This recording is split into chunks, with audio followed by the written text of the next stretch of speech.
Olá, bem-vindos ao 180 Graus. O programa de hoje vai falar sobre Estado laico e religiosidade. De acordo com a nossa Constituição Federal, o Brasil é considerado um Estado laico, isso é, não possui uma religião oficial. Fundamentações religiosas não podem influir nos rumos políticos, jurídicos da nação. Sendo assim, o Estado laico existe de direito, mas não de fato. Para discutir o assunto de hoje, estamos aqui com o professor Glauco Magalhães Filho, professor de Direito, professora Sandra Helena, professora de Filosofia e Ética, ambos da Universidade de Fortaleza. Bom, quero começar o nosso programa de hoje já com uma pergunta. A Constituição especifica o preconceito religioso, mas na prática vemos que a cultura de uma sociedade é a maior causa desse preconceito. Para vocês, é impossível interferir, ou melhor, é possível interferir na cultura de uma sociedade neste sentido? É possível e, em muitos casos, é absolutamente necessário. Faz parte de tarefas civilizatórias, né? Eu sou formada numa tradição iluminista e, apesar de todas as críticas que se façam, sobretudo no último século, algumas falências da secularização da sociedade, eu não creio que nós possamos abrir mão inteiramente dessas conquistas. E entre elas está justamente o princípio da tolerância, o princípio das liberdades de expressão, de pensamento e de credo. E realmente você tem razão, há alguns impasses, há algumas enormes dificuldades que levam algumas pessoas às vezes a dizer que isso é quase impossível, né? E às vezes a gente vê isso acontecendo muito frequentemente, mas é uma tarefa necessária, nós não podemos abrir mão dessa tarefa. Quando for necessário intervir, estabelecer parâmetros muito claros, parâmetros normativos, civilizatórios muito claros. Professor? Acredito também que a Constituição proíbe toda forma de discriminação, inclusive a discriminação religiosa, de maneira que entre religiões deve haver respeito mútuo e também da parte dos religiosos com os não religiosos e vice-versa. Agora, ao mesmo tempo, acredito que aquele que é religioso, ele não precisa negar aquilo que lhe é mais essencial quando ele se manifesta na esfera pública.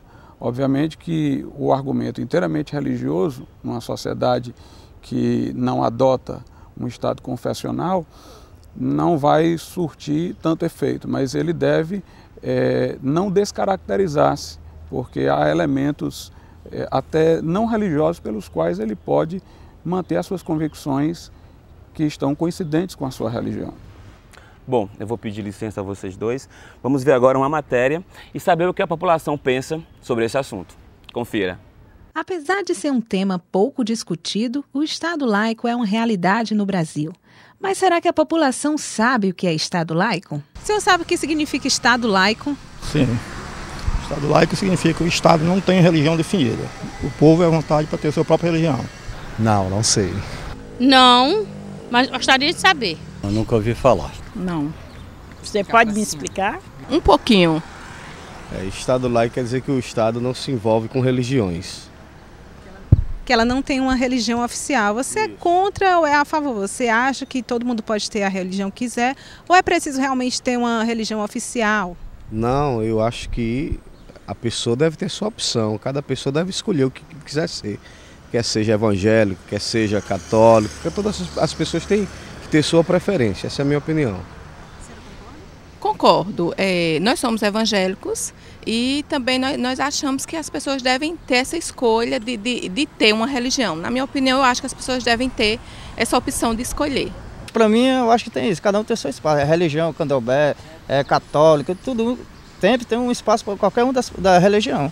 Jesus foi muito claro quando disse que vocês são livres para escolher. Se vocês quiserem me seguir, é dessa forma. Se não quiserem, procurem outra coisa.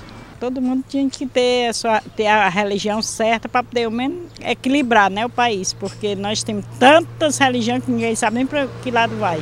Não. Eu acho que cada pessoa é independente e ela pode perfeitamente fazer a sua opção. Você pode ser o que quiser, independente do Estado. O Estado não manda em você. Você tem livre-arbítrio para decidir o que é o melhor para o seu estado de espírito. Quando se trata da realização de manifestações religiosas em prédios públicos, a população é enfática. O Estado é laico, né? Então isso não deveria existir. O que deveria existir é tudo sendo pautado dentro da Constituição. Não se mistura política com religião. Quem faz política faz as leis, determina as coisas para os cidadãos, e quem cuida da religião é o cidadão com a sua própria igreja. Misturar as coisas, legislar a favor da ignorância. Agora eu quero me dirigir aqui à professora Sandra Helena com uma pergunta.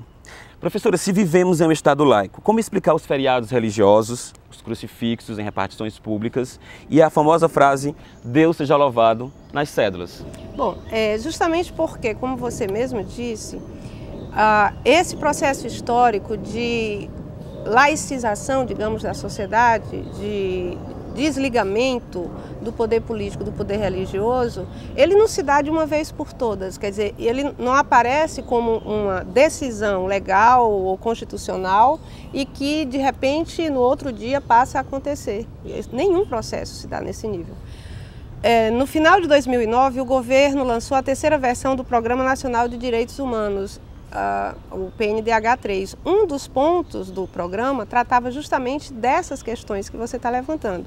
E levantou imensa polêmica, porque o Brasil ainda se diz, todas as pesquisas mostram que a população brasileira se diz o país católico, o maior católico do mundo, não é?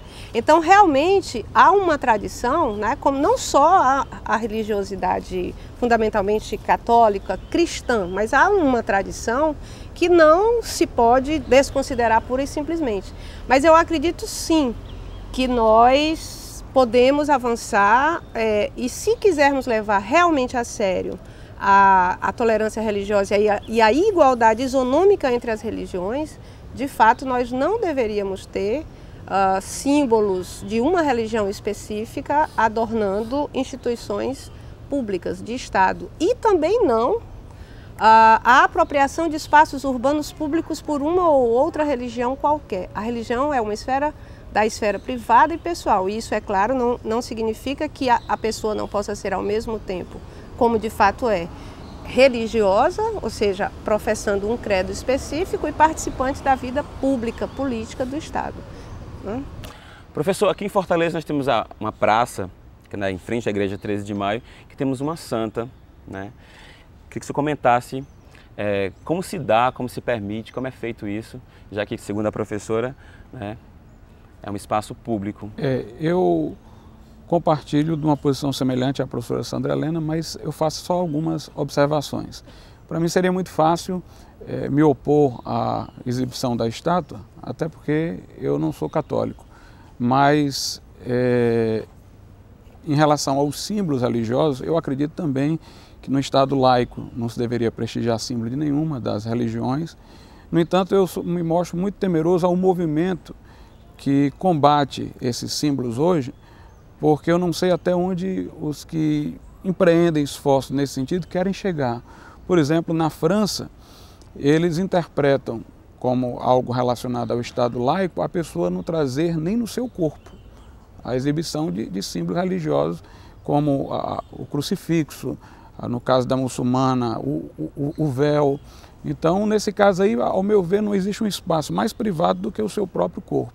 Então, eu às vezes me mostro assim, um pouco temeroso em relação ao movimento que é contrário aos símbolos religiosos, embora eu também seja, não, às vezes até paro um pouco para pensar se devo apoiar ou não, porque eu não sei até onde pode ir. Eu sei que muitos dos que militam nesse sentido estão tomados desse espírito realmente combatente da religião, e a gente não pode manifestar um pensamento apenas em tese. Se as coisas em tese fossem como deveriam ser, é muito fácil eu dizer eu sou contra a exibição dos símbolos religiosos. Mas quando eu me manifesto, eu sempre procuro me situar historicamente e ver qual é a força contrária a esses símbolos, para ver se eu também não estou apoiando um outro extremo. A forma como se dá esta relação entre o Estado laico e a religiosidade, ela é muito diversa, né? Então nós vamos ter algumas situações de estados, você vê o caso da França, onde há um anticlericalismo extremo, né? A forma como se deu a separação do Estado e da religião. E você pode ver outras convivências mais pacíficas, mais harmônicas, como há bem pouco tempo atrás a gente se gabava de dizer que o Brasil era um país do sincretismo religioso. Na verdade, no Brasil a gente sempre fez questão de dizer que nós somos um povo pacífico, um povo cordial, um povo que convive bem com as diferenças.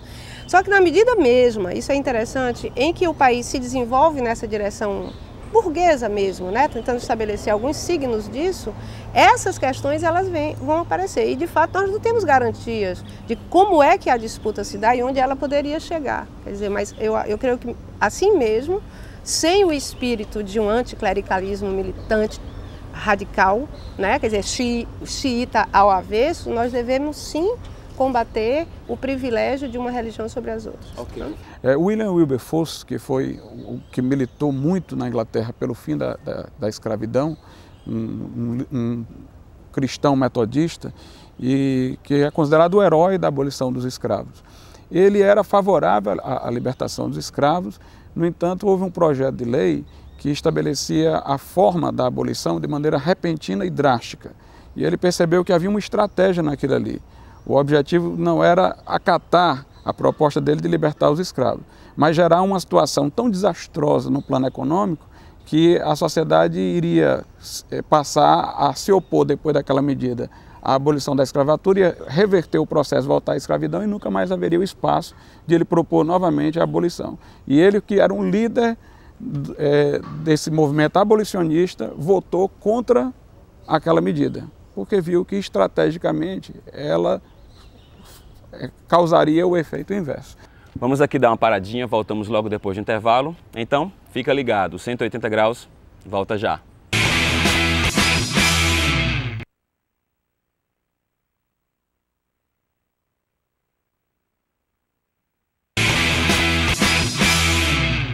Estamos de volta com o programa Unifor 180 graus, discutindo hoje Estado laico e religiosidade. E agora eu me dirijo ao professor Glauco. Professor, no artigo 19 da Constituição Federal, diz que é vetada à União, aos Estados, ao Distrito Federal e aos municípios estabelecer cultos religiosos ou igrejas. Mas estas casas abrem os trabalhos invocando a proteção de Deus. Essa prática não está indo de encontro ao que diz a nossa Constituição? Bem, a Constituição invoca também a proteção de Deus na sua parte preambular. Então, a questão é se os que estão ali realmente vão se opor àquilo ali, porque o que se vai decidir em seguida é que é mais importante. A invocação de Deus poderia ser uma lembrança que aquele dia é o Dia das Mães, poderia ser uma homenagem hoje em nome das mães, porque é o Dia das Mães, vamos abrir aqui. Então, para mim, essa mera expressão, que não significa necessariamente que haja um culto, indica apenas a fé da parte daquele que inicia a reunião e traz uma consideração que para si é inspirativa. O importante é o que vai ser decidido. De fato, esse preâmbulo, né, que tanto a Constituição coloca como as sessões legislativas, não causam tanta espécie a quem milita, né, pela laicidade do Estado. O que causa, e tem causado sobretudo aqui entre nós, é a exibição nas TVs dessas casas ou nas rádios dessas casas, portanto são públicas, de cultos religiosos. E mais do que isso, evidentemente também, a existência de cultos religiosos dentro dessas casas. Evidentemente que não na hora das sessões, mas enfim. Isso parece ser algo que nós precisamos discutir mesmo, com clareza, né?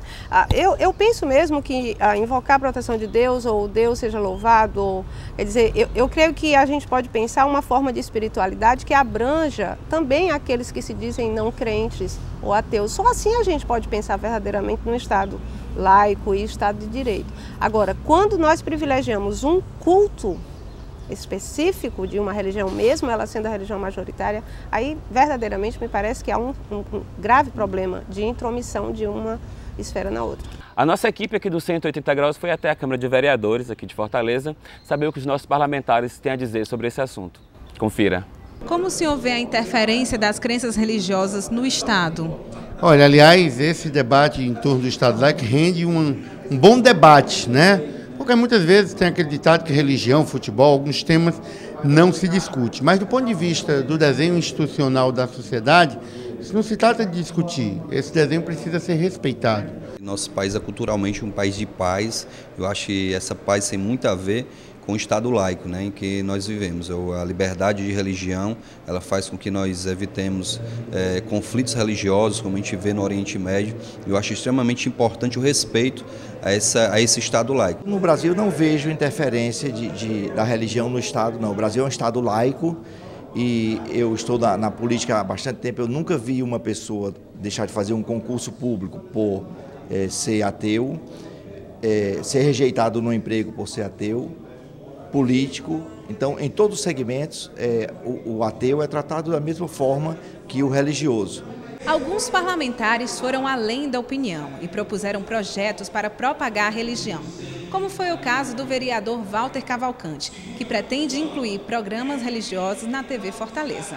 Esse projeto surgiu na campanha da presidência da mesa diretora, onde o vereador Elpidio Nogueira, que faz parte, é o nosso primeiro secretário, dentro da visão de querer abrir o parlamento para as religiões, para qualquer tipo de culto.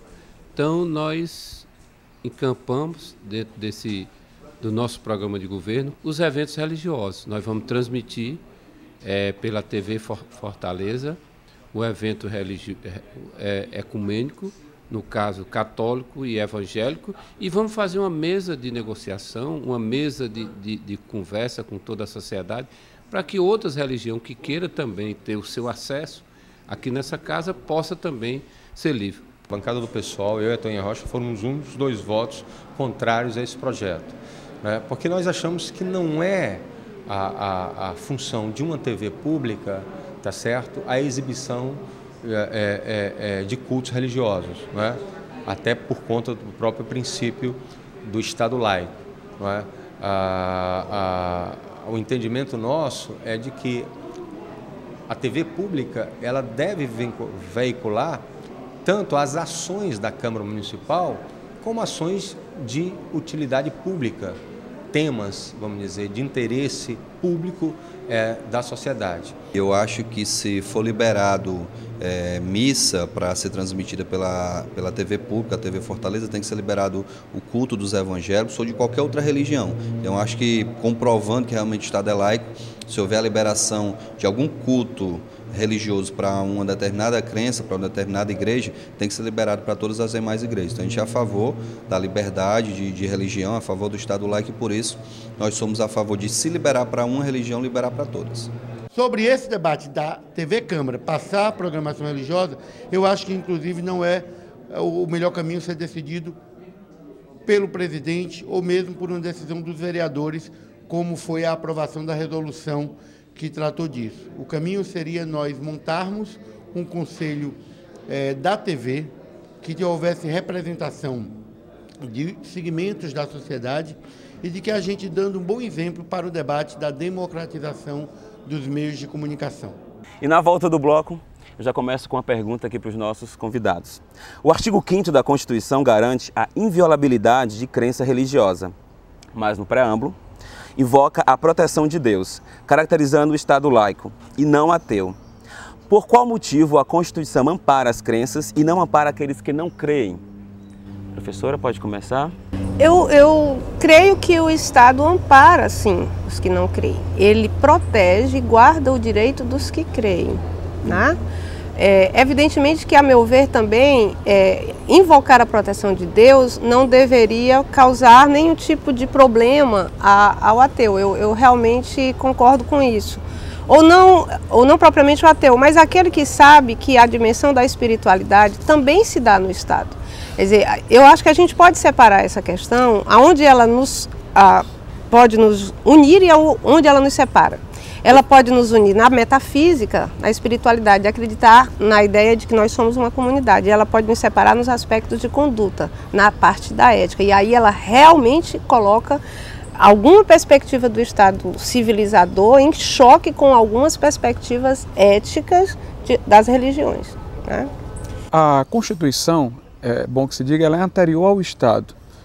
Então, a Assembleia Constituinte ela é eleita para organizar o Estado e depois ser dissolvida, embora nem sempre aconteça dessa maneira. Mas essa é a teoria do poder constituinte, por isso que ela é Constituição. Então, quando a Constituinte invoca Deus naquele momento, teoricamente falando, ainda não há o Estado. Quer dizer, uma constituinte que acreditava em Deus e poderia ter constituído um Estado confessional, constituiu um Estado laico. Então, aquela constituinte representa o povo, representa a nação, a soberania popular. Embora o Estado seja laico, a nação é religiosa. Então, uma nação religiosa constituiu um Estado laico. Por isso que ela invoca Deus.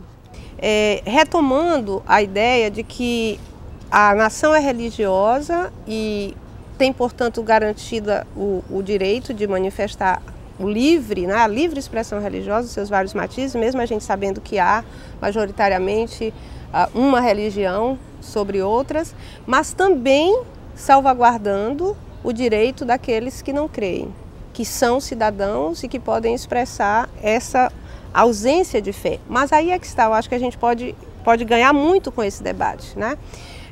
Humberto Eco tem um livrinho excelente chamado Em que creem os que não creem, né? Há muitos pensadores tentando dizer que aqueles que não creem necessariamente numa transcendência metafísica, eles não estão, por isso, impedidos de ser humanistas, nem de entender quais são as questões fundamentais que colocam o ser humano no centro e pensar numa sociedade justa, igualitária, fraterna. O problema, portanto, é decidir onde e quando tanto crenças religiosas como não religiosas põem isto em causa. Quer dizer, e me parece que quando a gente coloca a coisa como uma disputa entre religiosos e não religiosos, é como se dissesse, bom, o bem está de um lado e o mal está do outro. Não, nós vamos encontrar problemas, obstáculos ao desenvolvimento da emancipação, digamos assim, do homem entre religiosos e não religiosos também. Apenas na questão da religiosidade, isso se agudiza quando ela se fundamenta em preceitos normativos, como no caso do Brasil hoje, um dos grandes debates, que é a questão do direito da homossexualidade, e que afeta diretamente quase o conjunto das religiões que estão no país. Então isso realmente é ponto de clivagem, né? A gente tem alguns pontos de clivagem que têm que ser superados, né? E eles não vão ser superados sem conflitos. Ok, professora. O Newfor 180 graus vai dar uma paradinha e volta já.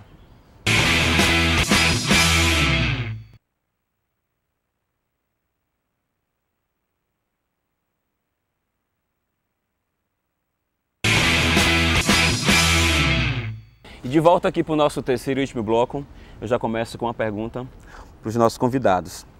Na Suécia, 85% da população é ateia. E é uma maior interferência das pessoas na política, além de ser um dos países de mais destaque economicamente na Europa. Há alguma relação de religiosidade das pessoas de um país e o seu desenvolvimento econômico e social? Tem uma obra clássica, conhecidíssima, que boa parte dos estudantes universitários já leu, já ouviu falar, de um pensador alemão chamado Max Weber, né, cujo título é A Ética Protestante e o Espírito do Capitalismo, e que, quando completou 100 anos, foi feita uma pesquisa e revelou-se que ela é uma das obras, é a obra que mais influência teve durante o século XX sobre o imaginário, digamos assim, intelectual brasileiro. Ele vê no protestantismo ascético, ali, luterano, calvinista, né, logo posterior à reforma, o motor de propulsão do desenvolvimento da economia capitalista. Ele vai investigar as riquezas dos capitalistas naquele momento, sobretudo em Inglaterra e Estados Unidos, e descobre aquilo que para ele não é uma coincidência: os caras são protestantes. E aí ele escreve toda essa obra. Então, isso de certo modo pautou, né, também esse imaginário de que o protestantismo americano seria responsável pela riqueza da América do Norte, enquanto que nós, colonizados pelos portugueses, pelos ibéricos, pelos católicos, né, os reis católicos, isso explicaria o nosso atraso. Eu acho que a gente tem que rever com muito cuidado isso, porque a gente teria que discutir o que é mesmo desenvolvimento econômico, né? Quer dizer, enfim. Eu me coloco ao lado do Max Weber. Se você prestar atenção, não apenas comparando os Estados Unidos protestantes com a América Latina católica, mas se você comparar na própria Europa, os países que são protestantes, como a Inglaterra, como a Alemanha, em grande parte, né, que lá é meio a meio, e outros países, a Suécia, a Dinamarca, com os países católicos, como a Itália, Portugal e Espanha, você vê que há uma diferença em termos de desenvolvimento e de progresso. Porque o protestantismo originário, ele ensinava uma grande disciplina de vida, que levava a pessoa a trabalhar muito, a não gastar absolutamente, a reinvestir o que ganhava. Então todo esse espírito arrojado, trabalhador e tal, para a glória de Deus, o Max Weber sempre faz questão de dizer isso, que o capitalismo posterior, ele manteve a lógica do protestantismo, mas desvinculou do espírito religioso. Quer dizer, o protestante fazia isso para a glória de Deus, ele não fazia para enriquecer. Ele mostrava um estilo de vida simples, muito embora ele ganhasse bem, produzisse muito, enquanto que o capitalismo atual visa ao lucro, né? Então é outro espírito, mas é como se o capitalismo fosse fruto de tornar mecânico o espírito protestante sem as motivações que os protestantes tinham. Os protestantes originários. Originários, né? Agora, hoje nós temos uma situação bem diferente. Por quê? Porque cada vez menos esse protestantismo da reforma existe de maneira marcante. As seitas neopentecostais que proliferam, elas já estão sendo mais uma teologia de consumismo do que de poupança. Na verdade, a pessoa deve gastar para poder mostrar que está sendo abençoada por Deus, ao contrário daqueles homens que entendiam que você deveria evitar o gasto supérfluo.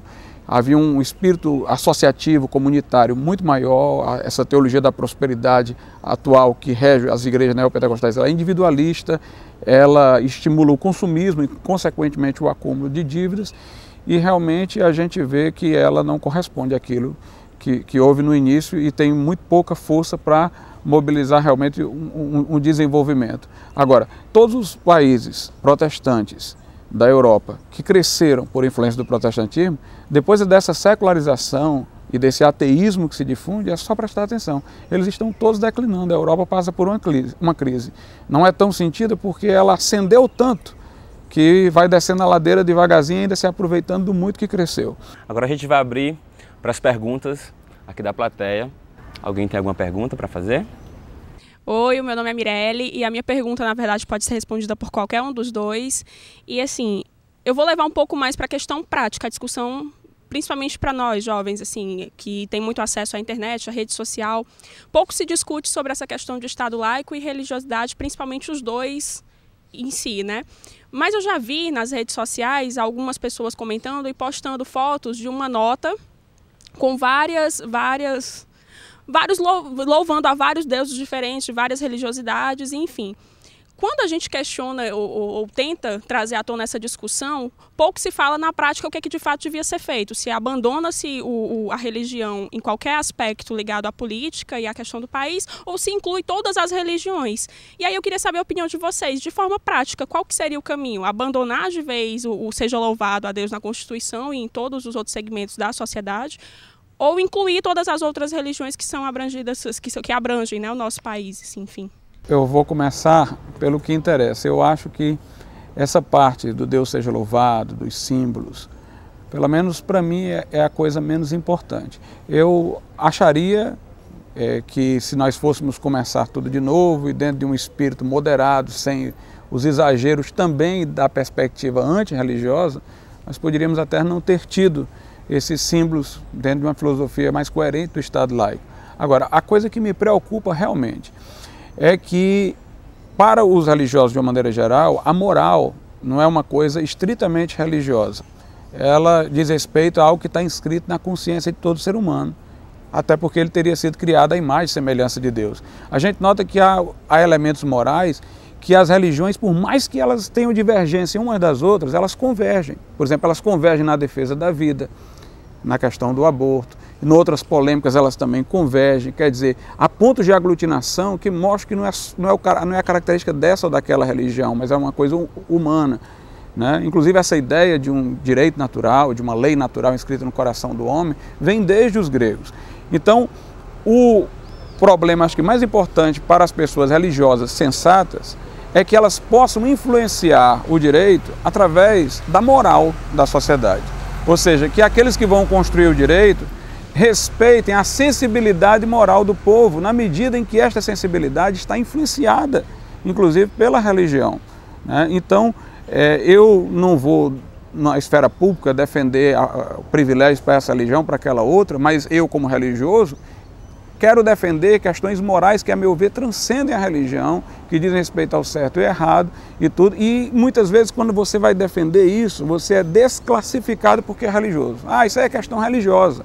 Ou então, às vezes, isso é uma questão moral. Já estão dizendo até isso, como se a moral não tivesse mais nada a ver com o direito. Isso é questão moral, isso é questão religiosa. E aí há uma violência ao ser humano, porque ele teria então que se desvestir da sua qualidade de ser religioso para ser ouvido.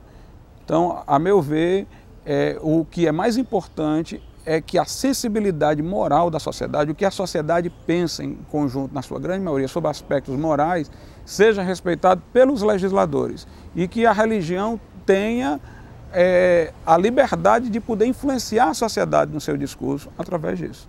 Eu creio que a religião já influencia, né?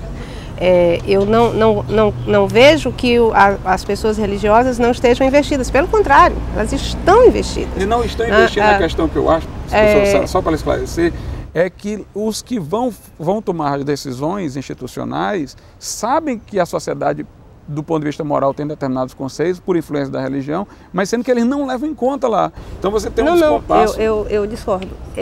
Eu creio que no momento em que nós dizemos que o Estado é laico, aí sim, por isso que eu disse aqui, nós temos uma clivagem. Aqui nós entramos, vocês lembram quando eu falei da questão metafísica e da questão ética, das normas, dos valores, né? O fato de dizer que as religiões convergem em alguns valores não autoriza de per si esses valores. Essa é que é a questão, né? Há uma conquista do Estado secular que ela é problemática, eu concordo, que é a conquista da autonomia, da consciência, né? E aí realmente todas as tradições, nós não temos falta de religião na legislação, ao contrário.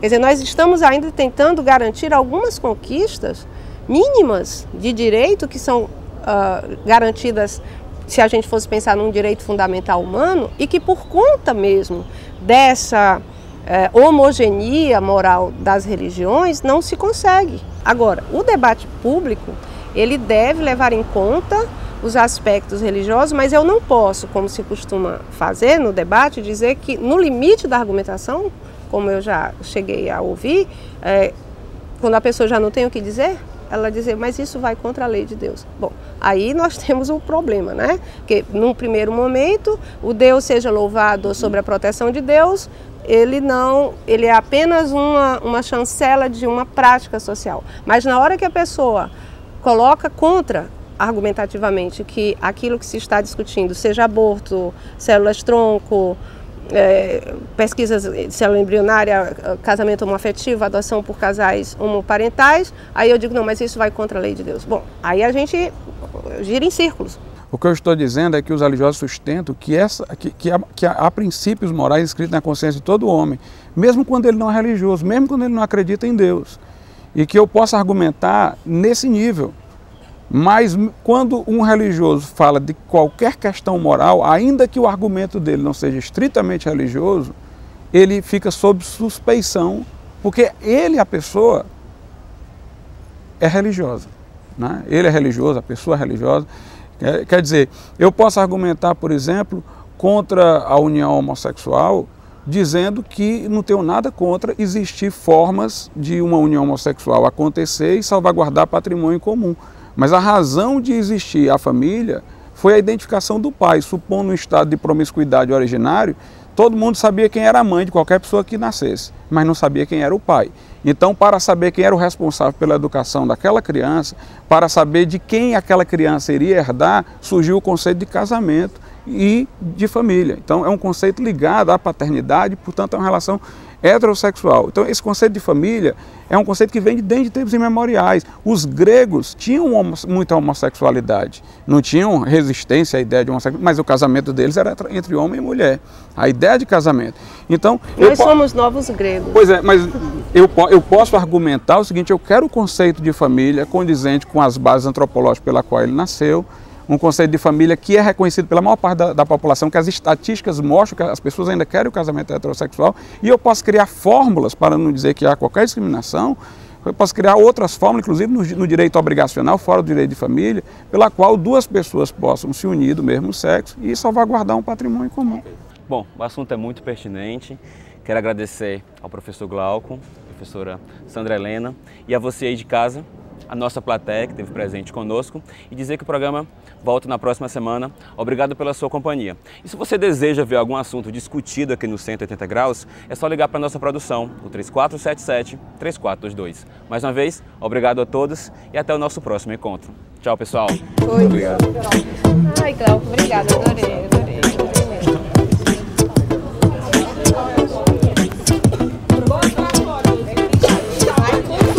.blogspot.com.